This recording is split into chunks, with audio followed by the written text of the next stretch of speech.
ኢትዮጵያ ቀይ ባህር አይገባት የሚለውን አልሰማንም። አንድ ተማሪ በፊዚክስ ክፍለ ጊዜ ዘግይቶ ወደ ክፍል ይመጣል።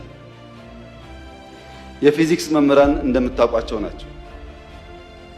የእነሱን ክፍለ ጊዜ ማርፈድ ነውር ብቻ ሳይሆን ወንጀል አድርጎ ያስባል። በአማርኛ ክፍለ ጊዜ እንደምን ይገባል፣ በጂኦግራፊ እንደምን ይገባል። ፊዚክስ ማትስ ሲሆን ግን መምህራኖቹ አያስጠጉም። ታውቃላችሁ። እና አንደኛው ተማሪ አርፍዶ መጣ።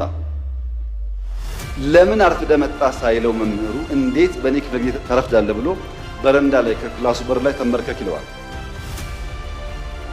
ተማሪ ተንበርክኮ ፔሪዮዱ ያልቅና ደውል ሲደወል መምህሩ ሲወጣ ተማሪው ዘሎ ይገባል። በክፍሉ ሲገባ ብላክቦርድ ላይ ሁለት ጥያቄዎች ያያል። ሆምወርክ መስሎት እንዳያመልጠው ቶሎ ይጽፋል። ጊዜ አልነበረው። የሚቀጥለው አስተማሪ ገብቶ እንዳያጠፋበት በፍጥነት ጥያቄውን ጽፎ ሲጨርስ ሁለተኛው መምህር ገባ እና ቀጠለ ትምህርቱ። ቀኑ ዓርብ ዕለት ነበረ። ታውቃላችሁ እንኳን ሙሉ ፔሪየድ 10 ደቂቃ 20 ደቂቃ ስታረፍዱ በጣም ብዙ የቀረባችሁ ስለሚመስላችሁ ጭንቀት አለ እና ልጁ ቤት ሲገባ ሆምወርክ ነው ብሎ ለይቱ ሙሉ ሲቆፍር አደረ። አልቻለም። ቅዳሜ ሙሉ ቀን ቆፈረ። አልቻለም። ቅዳሜ ያደረበት አልቻለም። እሁድ ዋለበት አልቻለም። እሁድ አጋማሽ ሌሊት ላይ አንዷን ጥያቄ መለሳት። አንዷን መልሶ አንዱ ከበደው። አስቡት፣ ዓርብ፣ ቅዳሜ፣ እሁድ ሁለት ጥያቄ ለመመለስ ሲፈጋ ቆይቶ እሁድ ሌሊት አጋማሽ ላይ አንዷን መልሶ አንዷ ቀረችውና ሰኞ ጠዋት ትምህርት ቤት ሄዶ የፊዚክስ መምህር ገብቶ አዲስ ቻፕተር መጻፍ ጀመረ። ተማሪው እንደ መምህር የባለፈው አሳይመንት ሳለ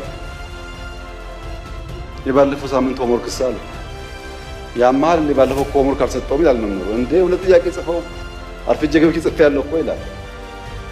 እና መምህሩ ምን አለ? እነዚህ ሁለት ጥያቄዎች እኮ በዓለም ላይ ያሉ የሳይንስ የፊዚክስ አዋቂዎች ሞክረው አቅቷቸው ያልተመለሱ ጉዳዮች ናቸውና እዚህ ያለውም ተማሪ ጊዜ እንዳታባክኑ እንኳን እናንተ ሳይንቲስቶች አልመለሱትም እየጻፍኩላቸው እንጂ ስሩ እኮ አላልኳቸውም ማለት። አሃ እንደዚያማ ከሆነ አንዱ መልሼዋለሁ። መምህሩ ሲያይ ሰው ሲያሳዩ ለካ ትክክል አንደኛውን ፈቶታል። ዓለም አልቻለው የተባለው ለምን ስላልሰማ አትችልምና አትስራው ብሎ መምህር ሲጽፍ ቢሰማ ኖሮ እሱም አጣጥፎ ይቀመጣል። እሱ አልሰማም አትችልም ማለት ነው። እና የተከበረው ምክር ቤት ኢትዮጵያ ቀይ ባህር አይገባትም የሚለውን አልሰማም። አመሰግናለሁ።